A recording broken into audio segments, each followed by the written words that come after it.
Shalom, selamat siang Bapak Ibu Saudara yang dikasihi Tuhan. Kita akan memulai doa kita pada saat siang ini. Mari kita akan berdoa.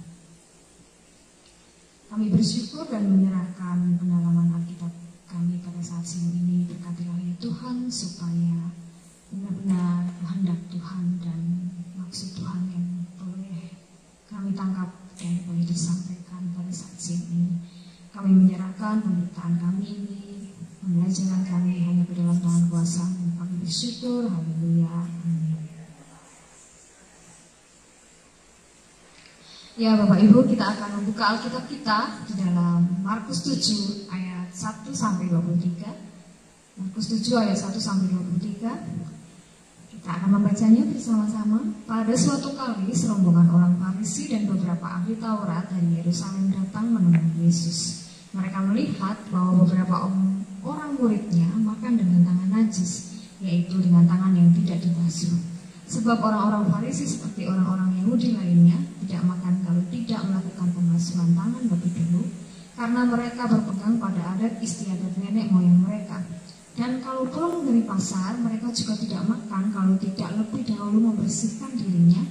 Banyak warisan lain lagi yang mereka pegang, umpamanya hal mencuci cawan, kendi, dan berkakas tembaga. Karena itu orang-orang Farisi dan ahli-ahli Taurat itu bertanya kepadanya, "Mengapa murid-muridmu tidak hidup menurut adat istiadat nenek moyang kita, tetapi makan dengan tangan najis?" Jawabnya kepada mereka, "Benarlah nubuat Yesaya tentang kamu, hai orang-orang munafik. Sebab ada tertulis, bangsa ini memuliakan aku dengan bibirnya, padahal hatinya jauh daripadaku. Percuma mereka beribadah kepadaku, sedangkan ajaran yang mereka ajarkan ialah perintah manusia. Perintah Allah kamu abaikan untuk berpegang pada adat istiadat manusia."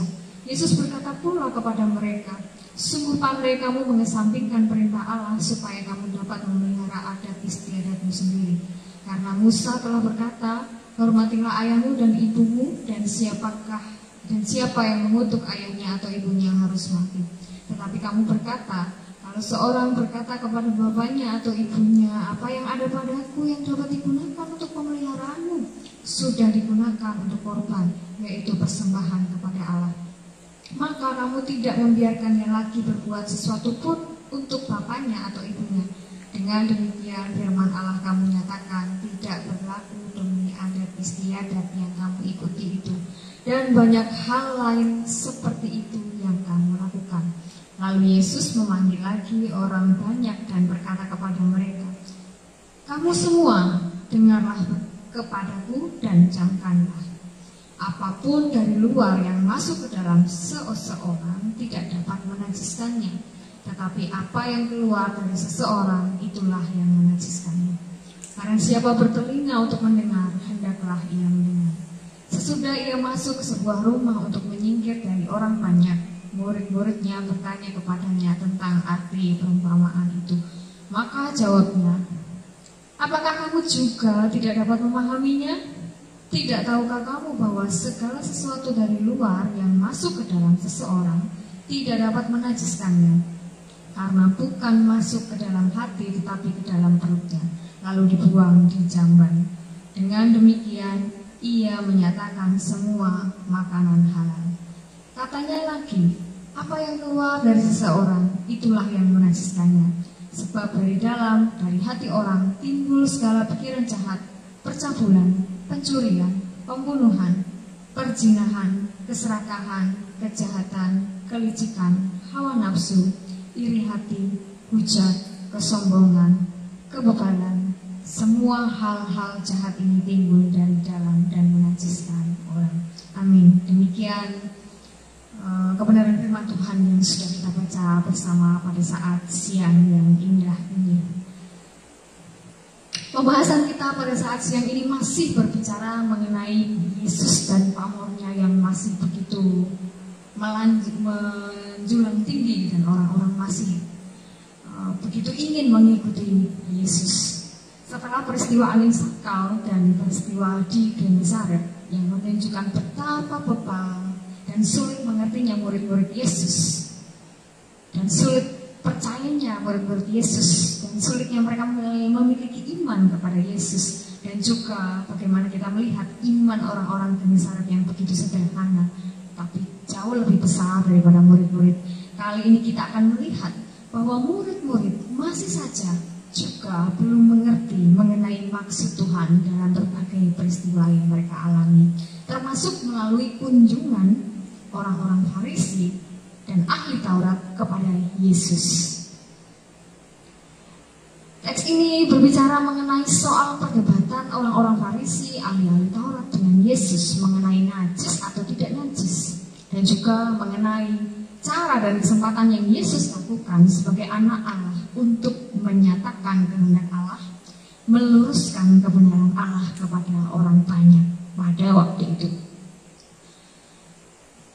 Perintah Allah dan adat istiadat orang Yahudi pada ayat 1. Pada suatu kali serombongan orang Farisi dan beberapa ahli Taurat dari Yerusalem datang menemui Yesus.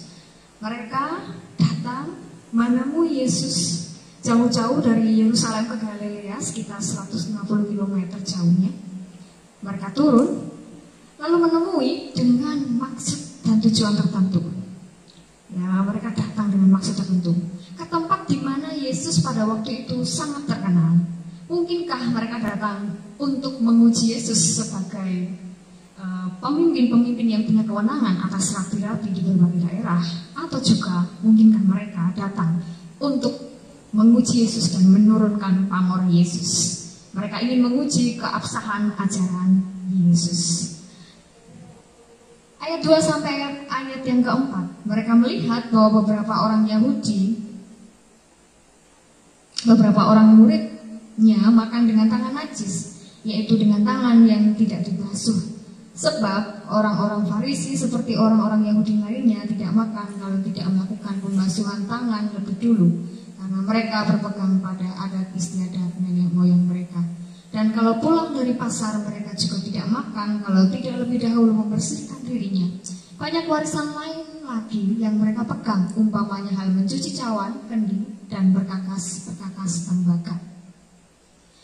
Mereka melihat, yaitu orang-orang Farisi dan ahli Taurat, bahwa mereka awalnya memang sudah mencari perkara mungkin saja, tapi setelah melihat itu, melihat yang tidak beres, yang tidak sesuai dengan mereka, melihat murid-murid makan dengan tangan najis, yaitu tangan yang tidak dibasuh. Menurut Markus, najis itu tidak dibasuh atau tidak dibersihkan. Maka mereka komplain, ya, menegur Yesus dan murid-muridnya. Mereka menggunakan wewenang mereka. Biasanya mereka menggunakan wewenang mereka untuk memerintahkan semua orang untuk mengikuti aturan-aturan tersebut, supaya orang-orang bisa hidup sama seperti mereka, supaya orang-orang ini benar-benar bisa menjadi orang Yahudi seutuhnya. Begitu mereka melaksanakan yang demikian. Melihat apa yang dilakukan oleh murid Yesus, mereka mungkin saja menjadi dongkol, ya, melihat apa yang dikerjakan murid-murid Yesus. Murid-murid Yesus adalah orang-orang yang mengikuti gurunya yang sangat berpengaruh di daerah itu, tapi ternyata hidup mereka tidak sesuai dengan aturan orang Yahudi. Tentu mereka menjadi dongkol. Kok mereka tidak mengikuti aturan yang sudah ada, tidak mengikuti aturan yang sudah mereka usahakan untuk mereka buat, supaya mereka bisa benar-benar menunjukkan identitas sebagai orang Yahudi, supaya mereka dapat melaksanakan maksud-maksud tersembunyi yang diselipkan oleh orang-orang Farisi di dalam peraturan-peraturan tersebut. Pada ayat yang ketiga, sebab orang-orang Farisi seperti orang-orang Yahudi lainnya. Mungkin yang menegur memang adalah orang-orang Farisi. Memang orang-orang Farisi itu adalah ahlinya atau jagonya dalam ibadah yang ketat. Mereka tidak makan kalau tidak melakukan pembasuhan lebih dahulu. Membasuh tangan sebelum makan roti. Tujuannya mereka bersyukur atas segala hikmat yang kenikmatan yang sudah Tuhan berikan kepada mereka. Mereka membasuh tangan mereka. Jika mereka makan dengan tidak membasuh tangan, maka mereka dipandang najis, karena mereka berpegang pada adat istiadat nenek moyang mereka. Dan kalau pulang dari pasar, di mana saja terdapat orang berkumpul, pastinya di sana banyak orang najis, orang kafir. tentu mereka akan menjadi najis pula kalau berdekatan dengan orang-orang seperti itu. Sebab mereka merasa menjadi orang yang lebih kudus dan lebih suci. Sebab di dalam sistem imamat, kenajisan itu dapat menular. Menular lewat orang dan lewat perkakas-perkakas, lewat sentuhan, dan masih banyak lagi. Ya, kalau pulang dari pasar mereka juga tidak makan kalau tidak terlebih dahulu membersihkan dirinya. Dalam peraturan Rabi, membasuh tangan di pagi hari itu sebenarnya sudah cukup untuk menyucikan hidup orang Yahudi selama sepanjang hari penuh. Tapi jika mereka bertemu dengan orang lain dan kembali, mereka harus membasuh tangan mereka sebelum mereka makan atau sebelum mereka berdoa. Mereka juga sebagai orang-orang Farisi, bahkan termasuk ahli Taurat, dikenal sebagai orang yang bersih dan orang yang suci, orang yang merasa berhak untuk mengawasi kesucian nurani orang lain. Mereka sebagai orang-orang Farisi, orang-orang ahli Taurat, mereka punya hak untuk menghakimi orang lain atau mendikte orang lain dengan aturan-aturan warisan mereka atau yang mereka terapkan. Banyak warisan lain lagi yang mereka pegang, umpamanya hal mencuci cawan, kendi, perkakas, tembaga, dan masih banyak lagi. Kalau bahasa kita sekarang itu mungkin disebut totok banget gitu. Mereka menegur murid-murid yang tidak salah. Mungkin saja mereka mengira murid-murid tersebut itu kurang ajar, tidak tunduk pada aturan adat istiadat. Dan langsung saja mereka menegur kepada gurunya untuk mempermalukan guru tersebut. Siapa lagi yang akan dipersalahkan kalau bukan guru? Karena itu orang-orang Farisi dan ahli-ahli Taurat itu bertanya kepadanya, mengapa murid-muridmu tidak hidup menurut adat istiadat nenek moyang kita, tetapi makan dengan tangan najis? Itulah pertanyaan mereka. Mengapa sih mereka tidak ikut adat istiadat kita? Ternyata mereka ini mengharap orang lain sama dengan mereka, mengikuti kehendak dan kebiasaan mereka. Mereka ingin sekali menjadikan diri mereka itu patokan atau barometer bagi orang-orang Yahudi dan orang-orang di Yerusalem. Tetapi ternyata sikap tersebut adalah sebuah agenda tersembunyi ya dalam bahasa kita sekarang itu. Sebuah kalimat yang dibungkus, sebuah kalimat dan agenda yang dibungkus di dalam sebuah kalimat yang mereka ucapkan kepada Yesus ya. Ada agenda tersembunyi yang mereka bungkus dengan kalimat bahwa orang lain itu melakukan tindakan najis karena tidak mengikuti adat istiadat nenek moyang mereka. Tentu murid-murid, apakah mereka tidak tahu peraturan tersebut? Pastinya mereka tahu karena mereka adalah kalangan orang Yahudi itu sendiri. Tapi mengapa murid-murid tidak melaksanakan tindakan yang berhubungan dengan adat istiadat nenek moyang mereka? Mungkinkah mereka disebut lebih berakal budi daripada ahli-ahli Taurat atau orang-orang Farisi tersebut? Ataukah mungkin karena mereka telah mengenal ajaran Kristus sehingga mereka tahu hikmat yang benar? Tapi mereka makan dengan najis atau dengan tangan yang tidak dibasuh. Yesus pada waktu itu, pada ayat 6, tidak membenarkan murid-murid, tapi justru membuka kejelekan orang Farisi dan ahli Taurat. Ayat 6 dikatakan, jawabnya kepada mereka, benarlah nubuat Yesaya tentang kamu, hai orang-orang munafik. Sebab ada tertulis, bangsa ini memuliakan aku dengan bibirnya, padahal hatinya jauh daripadaku. Percuma mereka beribadah kepadaku, sedangkan ajaran yang mereka ajarkan ialah perintah manusia. Perintah Allah kamu abaikan untuk berpegang pada adat istiadat manusia. Ya, mereka dikatakan sebagai orang-orang yang mengabaikan perintah Allah. Jawab Yesus kepada mereka.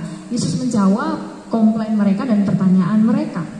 Benarlah nubuat Yesaya tentang kamu, hai orang-orang munafik, orang-orang yang hati dan perbuatannya itu tidak seturut dengan apa yang Tuhan kehendaki. Hatinya itu berbeda dengan apa yang mereka kerjakan yang terlihat begitu suci. Mereka menggunakan firman Allah hanya untuk membenarkan diri mereka. Yesus mengutip Yesaya 29 ayat 13. yaitu bangsa ini datang mendekat dengan mulutnya dan memuliakan aku dengan bibirnya, padahal hatinya sangat jauh daripadaku. Ibadah mereka hanyalah perintah manusia yang dihafalkan. Bangsa ini dikatakan memuliakan aku dengan bibirnya. Mereka kira, orang-orang Farisi dan ahli Taurat, mereka kira dengan menetapkan adat istiadat, memisahkan diri dari kekafiran dan kenajisan, maka mereka akan memuliakan Allah, maka mereka akan disebut layak bagi Allah. Padahal mereka sebenarnya tidak berniat menjalankan ibadah yang demikian, tidak berniat untuk melakukan yang benar di hadapan Allah. Mereka hanya terlihat saleh dari luar, padahal hati mereka jauh daripada Allah, dikatakan. Padahal hati mereka jauh daripadaku, penuh dengan ambisi dan ingin dihormati, ingin orang lain terpukau dengan apa yang mereka lakukan, ingin orang melihat mereka benar dari luar, tapi tidak benar di hadapan Allah. Ayat 7 dikatakan, percuma mereka beribadah kepadaku, sedangkan ajaran yang mereka ajarkan ialah perintah manusia. Kristus menegur mereka karena mereka memasukkan adat istiadat nenek moyang mereka sebagai ajaran agama. Jadi mereka itu menyelipkan adat istiadat di dalam ajaran agama. Memang di dalam hukum Musa terdapat berbagai macam pembasuhan. Tapi pembasuhan tersebut bukanlah sesuatu yang harus benar-benar dipegang begitu erat, dijunjung tinggi dan dibakukan. Tapi maksudnya adalah pembasuhan yang dibuat dalam hukum Musa itu adalah sebagai lambang hati yang telah disucikan sesuai dengan kehendak Allah.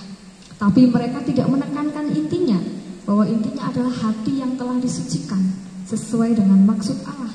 Tapi justru yang mereka tekankan adalah ritual-ritualnya, peraturan-peraturannya. Mereka melupakan yang lebih utama, yaitu melakukan kehendaknya.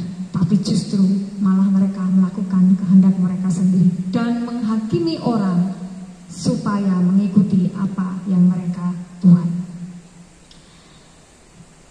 Perintah Allah kamu abaikan untuk berpegang pada adat istiadat manusia. Mereka mengesampingkan perintah Allah, tidak menegaskan ajaran yang sesungguhnya, tapi memaksakan adat istiadat untuk berpegang pada ajaran dan adat-adat manusia. Mereka tidak menjalankan ajaran yang mendasar dan yang utama. Dan ketika mereka tidak menjalankan ajaran yang mendasar, yang utama, yaitu kehendak Allah, itu artinya pada waktu itu mereka sedang melaksanakan penolakan terhadap Allah. Lalu apa bedanya mereka, ahli-ahli Taurat, orang-orang Farisi, dengan orang-orang kafir?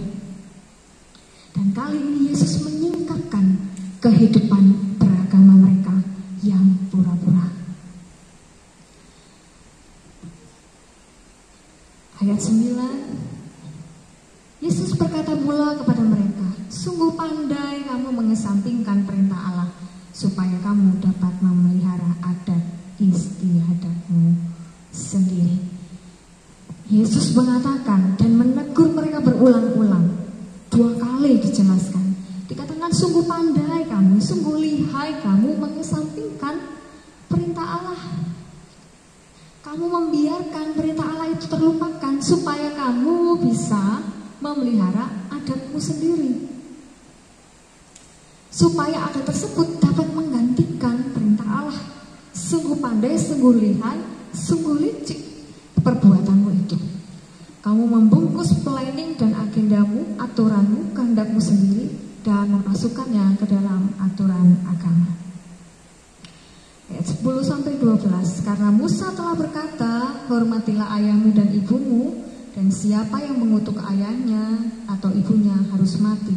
Tetapi kamu berkata, kalau seorang berkata kepada bapaknya atau ibunya, apa yang ada padaku yang dapat digunakan untuk pemeliharaanmu, sudah digunakan untuk korban, yaitu persembahan kepada Allah, maka kamu tidak membiarkannya lagi berbuat sesuatu pun untuk bapaknya atau ibunya. Lalu Yesus setelah menegur mereka, dia memberikan contoh yang sangat jelas, yang sangat mengena dan cukup ekstrim ya. Kalau bahasa kita itu mungkin nyelekit bagi mereka, menunjukkan bahwa apa yang dilakukan oleh ahli-ahli Taurat dan orang Farisi itu sangat bertentangan dengan Allah. orang-orang tersebut memakai hukum Musa. Biasanya seperti itu, tapi mereka juga melawan hukum tersebut. Pada ayat 10 dikatakan, karena Musa telah berkata, hormatilah ayahmu dan ibumu. Ini adalah sebuah perintah yang jelas. Maksudnya adalah mereka harus meringankan beban orang tua mereka dan menanggung hidup orang tua mereka, dan hal tersebut adalah kewajiban. Hormatilah ayahmu dan ibumu, dan siapa yang mengutuki ayahnya atau ibunya harus mati. Tapi mereka tidak melaksanakan yang demikian. Siapa yang mengutuki ayah dan ibunya pastinya harus mati. Sebenarnya mereka tidak pernah menyalahi yang namanya mungkin mengutuki atau mengatakan sesuatu yang verbal, ya. Tapi sebenarnya menyalahi orang tua mereka secara verbal saja sudah harus dihukum mati, apalagi menyalahi orang tua mereka dalam hal yang jauh lebih besar, yaitu membiarkan orang tua mereka kelaparan. Demi mereka melaksanakan peraturan agamawi mereka. Jadi mereka mungkin saja tidak dapat melaksanakan kewajiban mereka terhadap orang tua mereka karena telah melaksanakan peraturan agamawi mereka. Maka ketika mereka melakukan yang demikian, ahli-ahli Taurat, orang Farisi tersebut telah menyediakan suatu sumpah untuk membenarkan tindakan tersebut. Tetapi kamu berkata pada ayat 11, yaitu untuk membenarkan mereka, kalau seorang berkata kepada bapak ibunya atau ibunya, apa yang ada padaku yang dapat digunakan untuk pemeliharaanmu? Tidak ada lagi.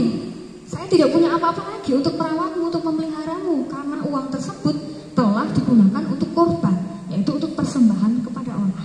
Pada waktu itu, seseorang dapat menghindari kewajiban mereka dengan bersumpah atas nama korban atau persembahan kepada Allah.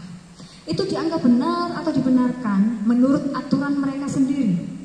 Dan mereka diizinkan tidak menunaikan kewajiban ketika mereka memakai sumpah atas nama korban. Dan orang-orang akan memakluminya, akan menerima alasan tersebut. Dan itu digunakan oleh orang-orang. Dan itu dibenarkan menurut pandangan orang-orang Farisi dan ahli-ahli Taurat. Dan ternyata jika orang tersebut memang tidak punya niat untuk menanggung orang tuanya dan memakai sumpah tersebut, maka mereka juga akan dianggap benar. Tapi ternyata Bapak Ibu Saudara sekalian, korban yang mereka pakai untuk sumpah itu adalah sebenarnya menyatakan janji untuk memberikan sebagian harta. Dalam pandangan Yesus, menghormati orang tua itu lebih penting daripada menghormati janji.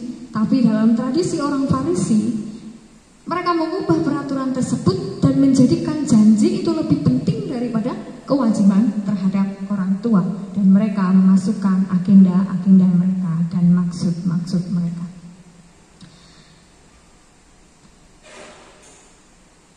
Maka kamu, yaitu orang-orang Farisi dan ahli-ahli Taurat, tidak membiarkannya lagi berbuat sesuatu pun untuk bapaknya atau ibunya.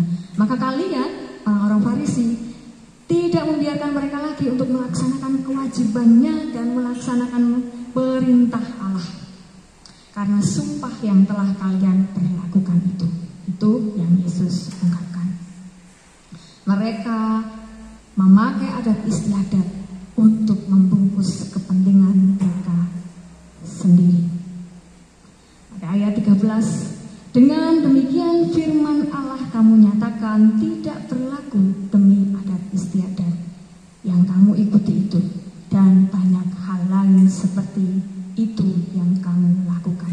Dengan demikian firman Allah yang jauh lebih penting itu kamu nyatakan, kamu buat tidak berlaku demi istiadat kamu yang kamu paksakan itu kepada orang lain. Sebab firman yang berbicara kasih, yang mengajar tentang kasih, yang mengajar tentang kewajiban kita terhadap Allah, justru kamu telah mengajarkan hal yang sebaliknya dan membuat orang-orang tersebut jauh dari Allah. Dan banyak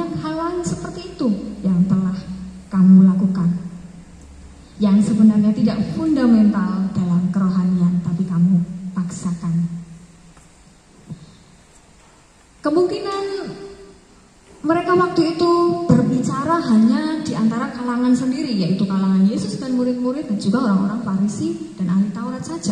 Maka Yesus pada ayat 14 memanggil lagi orang banyak dan berkata kepada mereka, "Kamu semua dengarlah kepadaku dan camkanlah. Apapun dari luar yang masuk ke dalam seseorang tidak dapat menajiskannya, tetapi yang keluar dari seseorang itulah yang menajiskannya. Barang siapa bertelinga untuk mendengar, hendaklah ia mendengar." Maka Yesus memanggil atau mengundang orang banyak dan berkata kepada mereka, menyatakan sesuatu kepada mereka, mengajar, meluruskan sebuah paham yang benar yang selama ini salah ternyata di antara mereka. Diluruskan oleh Yesus. Sebuah paham yang salah yang diajarkan oleh para guru-guru mereka ini akan dan mau diluruskan oleh Yesus dalam sebuah pengumuman, pengajaran yang mungkin sangat mengejutkan pada waktu itu. Mungkin semua orang yang mendengarnya akan menjadi kaget. "Kamu semua dengarlah kepadaku dan camkanlah." Dengarlah kepadaku, yaitu kepadaku suara penyataan anak Allah yang hidup, yang menyatakan kehendak Allah. Dengarlah, camkanlah, perhatikanlah, cobalah mengerti, ya, ini yang diminta atau yang dimau oleh Yesus. Dengarlah kepadaku. Lalu Yesus mulai meluruskan gagasan dan paradigma mereka. Yesus memulai dengan pikiran mereka, paradigma mereka yang keliru, yaitu sumber dari apa yang mereka pegang selama ini, sumber dari segala yang mereka pikirkan. Dia memulai meluruskan paradigma mereka. Ia meluruskan apa yang disebut najis atau tercemar itu. Pada ayat 15 dikatakan, apapun dari luar yang masuk ke dalam seseorang tidak dapat menajiskannya. Ya, ini yang diucapkannya. Apapun dari luar yang lahiriah yang masuk ke dalam seseorang, baik yang dimakan atau yang diminum, itu tidak dapat menajiskan seseorang. Jadi ini maksud dan inti dari jawaban Yesus. Rupanya Yesus orang-orang Farisi dan ahli Taurat yang menyerang perilaku murid-murid Yesus, ternyata saat ini diluruskan oleh Yesus justru dari akarnya. Yesus mengatakan sebab dari makanan, dari sesuatu yang dari luar itu tidak punya pengaruh apapun terhadap hatinya manusia. Makanan itu tidak punya pengaruh di hadapan Allah, tidak punya pengaruh apapun di hadapan Allah. Tetapi apa yang keluar dari seseorang itulah yang menajiskannya. Apa yang keluar, yang timbul, yang mengalir dari seseorang, dari hati, dari pikiran, itulah yang menajiskan mereka, yang menyatakan mereka itu haram di hadapan Allah. Sebab di sanalah sumber segala kejahatan. Di sanalah sumber segala yang tidak benar atau yang bertentangan dengan Allah. Itulah yang menajiskan kita semua di hadapan Allah. Masalahnya adalah bukan soal najis atau tidak najis. Masalahnya bukan soal suci atau tidak suci di hadapan manusia. Tapi yang paling penting adalah najis dan tidak najis atau suci dan tidak suci di hadapan Allah. Mereka lupa dan mengesampingkan yang jauh lebih penting, tapi memelihara urusan yang remeh, yaitu yang dipandang manusia, yang jasmaniah. Yang adalah Allah sendiri menyatakan, ya, Kristus pada waktu itu yang adalah Allah sendiri, anak Allah sendiri menyatakan maksud kebenaran Allah kepada manusia yang selama ini mereka pegang salah. Rupanya orang-orang ini lebih mementingkan urusan manusia ketimbang urusan Tuhan. Dan mereka rupanya telah menyelipkan maksud pribadi untuk menunjukkan bahwa mereka itu adalah hakim dan patokan yang patut untuk diikuti. Dan mereka telah menyesatkan banyak orang, yaitu orang-orang Farisi dan ahli Taurat. Dan Yesus datang untuk menyatakan bahwa Allah lebih melihat hati ketimbang melihat yang lahiriah, yang kepada jalan yang benar, bukan membiarkan mereka tersesat. Dan bukankah ini sesungguhnya yang disebut maksud Tuhan hadir ke dunia, yaitu membawa seluruh umatnya kepada jalan yang benar. Barang siapa bertelinga untuk mendengar, hendaklah ia mendengar. Mereka yang punya telinga tapi tidak mendengar, tidak mengerti, itu tentu ada. Tapi barang siapa yang punya telinga, diminta untuk mendengar dengan sungguh-sungguh dan memahami dengan sungguh-sungguh. Di sana disematkan kata seru, berarti itu adalah perintah yang memang harus diterapkan. Ayat 17, sesudah ia masuk ke sebuah rumah untuk menyingkir dari orang banyak, murid-muridnya bertanya kepadanya tentang perumpamaan itu. Maka jawabnya, apakah kamu juga tidak dapat memahaminya? Tidak tahukah kamu bahwa segala sesuatu dari luar yang masuk ke dalam seseorang tidak dapat menajiskannya? Karena bukan masuk ke dalam hati tetapi ke dalam perutnya, lalu dibuang di jamban. Demikian ia menyatakan semua makanan halal. Sesudah ia masuk ke sebuah rumah untuk menyingkir dan meninggalkan orang banyak, mungkin karena setelah percakapan atau ungkapan Yesus terjadi perdebatan, atau mungkin bisa saja terjadi keributan, maka ia menyingkir dari orang banyak, masuk ke dalam sebuah rumah, dan murid-muridnya mulai menanyakan sesuatu yang lebih intens, yang lebih dalam lagi, bertanya kepada mereka tentang perumpamaan itu. Murid-murid menganggap itu sebagai sebuah perumpamaan atau kiasan yang perlu untuk dijelaskan, padahal itu adalah sesuatu pernyataan yang jelas supaya mereka mengerti. Tapi murid-murid kurang mengerti. Maka jawabnya kepada murid-murid, apakah kamu juga tidak dapat memahaminya? Yesus menegur murid-murid tersebut. Setelah mereka sekian kali bersama Yesus, melihat bagaimana Yesus melakukan banyak hal, melihat bagaimana Yesus itu memperlakukan orang-orang yang dianggap najis secara lahiriah, seharusnya mereka dapat mengerti, tapi ternyata mereka belum dapat memahaminya. Ketika mereka melihat bagaimana Yesus memperlakukan orang-orang yang najis, yang diasingkan oleh orang-orang yang merasa diri mereka benar dan suci, tapi mereka benar-benar belum dapat memahami apa yang dimaksudkan oleh Yesus dan menganggap ini sebagai perumpamaan. Mereka belum mengerti juga. Mereka tidak juga mengerti seperti orang Farisi dan ahli Taurat. Meskipun kemengertian mereka mungkin berbeda. Jika orang Farisi dan ahli Taurat memang pada dasarnya tidak mau mengerti, tapi murid-murid belum mengerti. Murid-murid mendapat teguran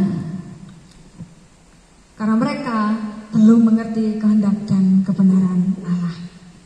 Mereka sebenarnya diharapkan untuk percaya, diharapkan untuk tahu apa yang membuat manusia itu sebenarnya layak dan tidak layak di hadapan Allah. Sebenarnya mereka diharapkan untuk tahu apa yang membuat manusia dilihat suci dan tidak suci di hadapan Allah, bukan di hadapan manusia. Tidak tahukah kamu, dikatakan, hai kamu, bahwa segala sesuatu dari luar yang masuk ke dalam seseorang tidak dapat menajiskannya. Karena bukan masuk ke dalam hati, tetapi ke dalam perutnya, lalu dibuang di jamban.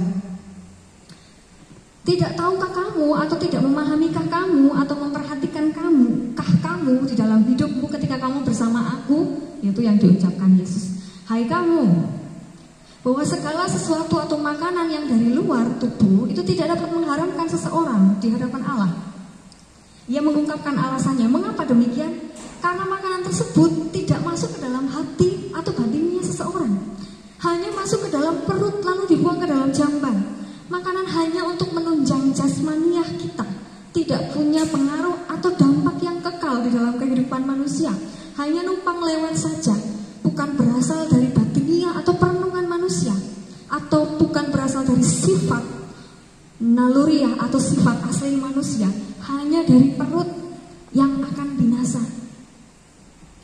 Dengan demikian ia menyatakan semua makanan itu halal atau tahir. Padahal orang-orang Yahudi punya peraturan banyak tentang makanan, bahwa mereka tidak boleh makan makanan yang haram, makanan-makanan seperti babi yang berkuku belah, yang ikan yang tidak bersisik, dan masih banyak lagi. Tapi Yesus justru mengungkapkan hal demikian di hadapan murid-murid. Dengan demikian, Yesus pada waktu itu sebagai anak Allah menyatakan kehendak Allah, menyatakan maksud dan kebenaran Allah di hadapan murid-murid. Bahwa aturan-aturan tersebut, aturan-aturan yang dibuat pada waktu zaman dahulu, itu demi melambangkan kesucian umat Allah. Tapi yang utama bukanlah aturan tersebut, tapi yang utama adalah lahiriah batiniah hati manusia. Dan tentu saja kita semua pasti yakin situasi dan kondisi yang terjadi dan yang akan timbul setelah Yesus mengungkapkan hal demikian. Lalu katanya lagi pada ayat 20, ia lebih memperjelas kepada murid-murid, apa yang keluar dari seseorang itulah yang menajiskannya. Sebab dari hati orang timbul segala pikiran jahat, percabulan, pencurian, pembunuhan, perzinahan, keserakahan, kejahatan, kelicikan, hawa nafsu, iri hati, hujat, kesombongan, kebebalan. Semua hal-hal jahat ini timbul dari dalam, yaitu hati manusia, dan menajiskan orang. Ia lebih memperjelas bahwa dari dalam diri seseorang itulah yang menajiskan manusia di hadapan Allah, bukan dari luar. Sesuatu yang di luar itu tidak punya dampak apapun di dalam kehidupan manusia di hadapan Allah. Dari pikiran dan hatilah yang perlu mendapatkan pembasuhan rohani. Bukan jasmaniah kita yang perlu dibasuh, tapi rohani kita yang harus dibasuh. Dan pada saat itu Yesus juga menyatakan sebuah kenyataan, bahwa ternyata manusia pada kenyataannya tidak dapat membasuh hatinya yang kotor dengan segala daya upaya pembasuhan jasmaniah. Karena yang dapat melakukan pembasuhan hati, yang dapat menyucikan hati adalah Kristus, Anak Allah itu sendiri, dengan kuasa darahnya. Dan tentu saja orang Farisi dan ahli Taurat, mungkin hati mereka juga tidak akan terbasuh karena mereka tidak percaya kepada Yesus Kristus, Sang Pembasuh, Sang Pemulih, Sang Penebus itu sendiri. Sebab dari dalam, yaitu dari sumbernya lah, dari dalam hati orang lah timbul, mengalir, keluar segala pikiran jahat, pikiran kotor, keraguan, pertikaian, segala pikiran yang jahat, yang buas, yang liar, segala keinginan akan kepuasan dunia yang tidak ditundukkan oleh kehendak Allah, segala macam percabulan, asusila, pencurian, pembunuhan, perzinahan, keserakahan, keinginan yang berlebihan akan kekayaan dan kepuasan dunia, akan kejahatan, akan kelicikan dan kejahatan yang terselubungi, dan hawa nafsu, yaitu perbuatan dan perkataan yang bodoh, bahkan iri hati, hujat, kesombongan, meninggikan diri lebih daripada yang lain, dan kebebalan, itu banyak dimiliki oleh orang-orang Farisi dan ahli-ahli Taurat pada waktu itu. Semua hal-hal yang jahat ini timbul dari dalam, yaitu hati yang telah rusak dan yang telah najis. Semua timbul dari hati yang rusak, dan itu semua menajiskan manusia di hadapan Allah. Dengan demikian, Kristus menyatakan dan menganggap orang Farisi, ahli Taurat, sebagai pribadi yang belum disucikan di hadapan Allah. Kristus sebagai Tuhan Allah, sebagai anak Allah, lebih mengutamakan kebersihan batiniah ketimbang jasmaniah. Hati yang kotor menajiskan seluruh pikiran, perasaan, perkataan, bahkan perbuatan manusia. Padahal hati itu berbicara mengenai intelek, mengenai kemampuan, mengenai keinginan dan emosi manusia yang seharusnya di dalamnya Allah bertahta dan menguasai. Tapi hati yang kotor itu seperti mata air yang kotor pula, yang mengeluarkan dan mengalirkan yang jahat jika hati tersebut memang tidak benar atau kotor. Hati yang kotor atau najis itu artinya keterpisahan dari persekutuan dengan Kristus karena dosa yang ada di dalam hati. Jika di dalam hati dikuasai yang buruk, tentu di sana tidak ada Allah. Dan benarlah perkataan Yesus pada bagian ini, bahwa dari dalam manusia yang sangat jahat, maka hal tersebut akan menajiskan orang dan membuat orang tersebut tidak layak di hadapan Allah. Kesimpulan kita pada saat siang ini adalah bahwa Kristus sebagai anak Allah, Ia tidak mengutamakan hal-hal yang lahiriah. Ia mengesampingkan hukum yang dibuat manusia yang telah ditambah-tambahkan pada hukum Allah. Ia sebagai Allah, anak Allah, ingin menunjukkan suatu kebenaran yang kontras dari orang Farisi dan ahli Taurat. Ia ingin mengungkapkan tentang kerohanian mereka, bahwa mereka sebenarnya melakukan yang tidak benar. Ia sebagai anak Allah ingin menunjukkan bahwa sesuatu yang dituduhkan oleh ahli-ahli Taurat dan orang Farisi itu tidak benar, bahwa hal lahiriah itu tidak mempengaruhi kesucian seseorang di hadapan Allah. Yesus justru menyatakan sesuatu hal yang sebaliknya sesuai yang dituduhkan kepadanya, bahwa mereka yang salah selama ini bukan ajaran Yesus, bukan ajaran yang daripada Allah. Paham yang mereka agung-agungkan selama ini salah, justru keliru mutlak. Ia ingin membuka agenda pribadi orang-orang Farisi dan ahli Taurat, bahwa mereka ingin memasukkan keinginan mereka sendiri, kepentingan mereka sendiri, karena mereka lebih mengutamakan hal-hal seremonial. Hal-hal lahiriah adalah keinginan mereka sendiri demi kekuasaan mereka. Mereka menghakimi menurut aturan mereka, menurut aturan manusia, dan malah mengesampingkan kehendak Allah. Mereka menghakimi jauh melebihi, melangkahi. Mereka menghakimi jauh lebih melangkahi hakim yang sesungguhnya, yaitu Allah sendiri. Dan Yesus sebagai anak Allah datang untuk meluruskan, untuk menyatakan kebenaran Allah, untuk menuntun mereka yang saat itu berjalan dalam jalan yang salah dan tersesat karena aturan-aturan tersebut, bahwa Yesus ingin meluruskan kesalahan itu.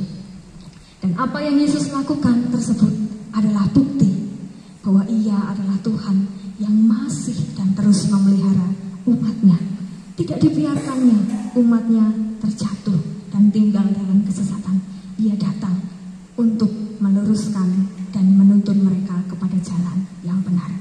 Intinya adalah bukan soal najis dan tidak najis di hadapan manusia, tapi yang paling penting adalah kesucian di hadapan Allah.